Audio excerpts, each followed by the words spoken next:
Die nächste Killteam-Edition von Games Workshop steht in den Startlöchern und die neue 2-Spieler-Starterbox ist endlich mal wieder randvoll mit Gelände. Doch statt auf einem Photoshop-Pappspielbrett in die Schlacht zu ziehen, möchte ich euch zeigen, wie ihr schnell und einfach eine deutlich coolere 3D-Spielplatte bastelt. Und damit moin moin und herzlich willkommen zum TWS. Kleiner Disclaimer vorweg, ich habe meine Killteam-Box nicht von Games Workshop gesponsert bekommen, sondern ganz regulär gekauft. Dass dieses Video trotzdem eine Werbekennzeichnung hat, liegt an dem Magnetic Gaming Board, das ich zusätzlich verwendet habe. Denn um eine Killteam-Spielplatte zu bauen, braucht ihr natürlich als allererstes einen Untergrund. Das kann beispielsweise eine Hartschaum- oder MDF-Platte aus dem Baumarkt sein oder das vierteilige Magnetic Gaming Board von Miniaturicum, das dortige Vorbesteller der Makropol-Sturmbox für nur 15 € Aufpreis dazu bekommen haben. Separat kostet es 24,95 €. Wie ihr die Magnetic Gaming Board zusammenbaut und die Magnete richtig einsetzt, habe ich euch ja schon in meinem Tutorial zur Age of Sigmar Speerspitze Spielplatte gezeigt. Den Link zum Video findet ihr oben rechts und in der Videobeschreibung.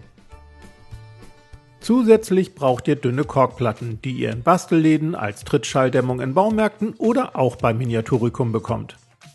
Optional benötigt ihr dann noch etwas Modellbaugips. Dazu gleich mehr. Um beim Basteln immer mal wieder Stellproben machen zu können, habe ich mir von den neuen Killteam-Gebäuden 2 Umrissschablonen aus Pappe zugeschnitten. Denn wichtig sind lediglich die Umrisse des Geländes. Schneidet als erstes eure Korkplatten zu. Und zwar nicht als durchgehende Fläche entsprechend der Magnetic Gaming Boards bzw. eures Untergrunds, sondern als große und unregelmäßige Fliesen. Die Fugen zwischen diesen Fliesen kaschieren dann nämlich auch die Übergänge, wenn ihr die 4 Magnetic Gaming Boards später zusammenklickt. Um die einzelnen Korkfliesen noch zu verwittern, könnt ihr sie ganz einfach einschneiden oder vorsichtig einreißen und ganz nach Geschmack kleine Stücke abzupfen.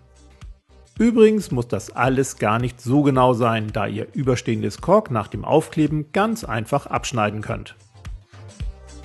Das Aufkleben ist auch schon der nächste Bastelschritt. Verdünnt Holzleim ein klein wenig mit Wasser, damit sich dieser besser verteilen lässt und klebt dann eure Korkfliesen auf. Streut danach etwas Sand in die Zwischenräume, um so die Fugen und Bruchstellen zu gestalten. Jetzt kommt ein optionaler Schritt, für den ihr Modellbaugips benötigt. Nehmt etwa 400 Gramm, die entsprechende Menge Wasser und irgendwas zum Einfärben.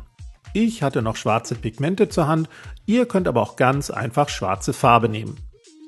Rührt den Gips an, gebt ihn als Kleckse auf eine Plastikunterlage, schüttelt die Unterlage ein wenig zum besseren Verteilen der Masse und wartet, bis der Gips anzieht und nicht mehr feucht glänzt. Dann könnt ihr mit einem Spachtel oder Lineal die Umrisse von rechteckigen Platten hineindrücken. Nach dem Aushärten habt ihr dann zum einen Mini-Betonplatten zum Zerbrechen und diversen Überschuss, um diesen zu Geröll zu zerhacken.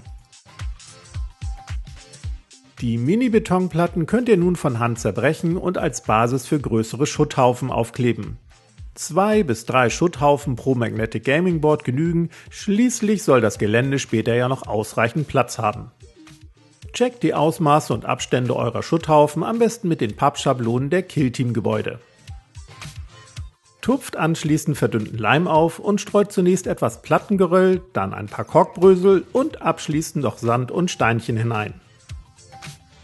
Nach dem Trocknen und Abkippen des Überschusses sieht eure Platte bzw. sehen eure Platten dann so aus. Es folgt eine Grundierung mit einem 1:1 Mix aus Schwarz und Schiefergrau. Gebt auch unbedingt einen ordentlichen Schuss Holzleim hinzu, um alle Kleinteile nochmal extra gut zu verkleben.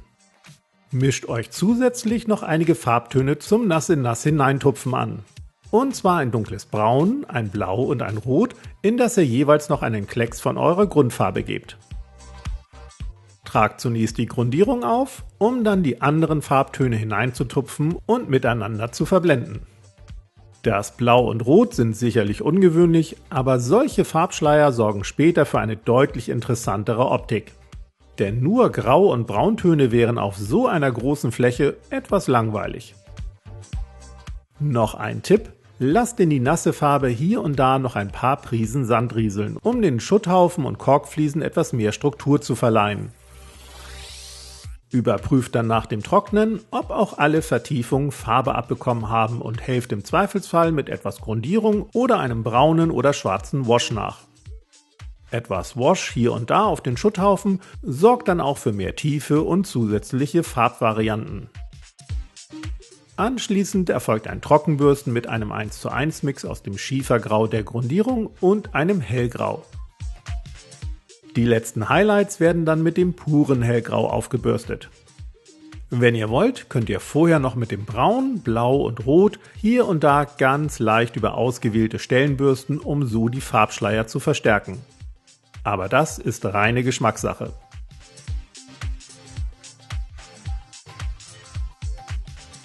Jetzt nur noch die Außenränder der Magnetic Gaming Boards bemalen und dann die Magnete einkleben. Wie ihr dabei ganz einfach auf die richtige Polung achtet, erkläre ich im eingangs erwähnten Tutorial. Danach wäre eure Kill Team Spielplatte dann auch schon spielbereit. Und wie ihr seht, passt das Gelände trotz der Schutthaufen perfekt drauf. Apropos Gelände, dazu folgt noch ein extra Bemal-Tutorial. Wir sehen uns also nächsten Freitag. Bis dann!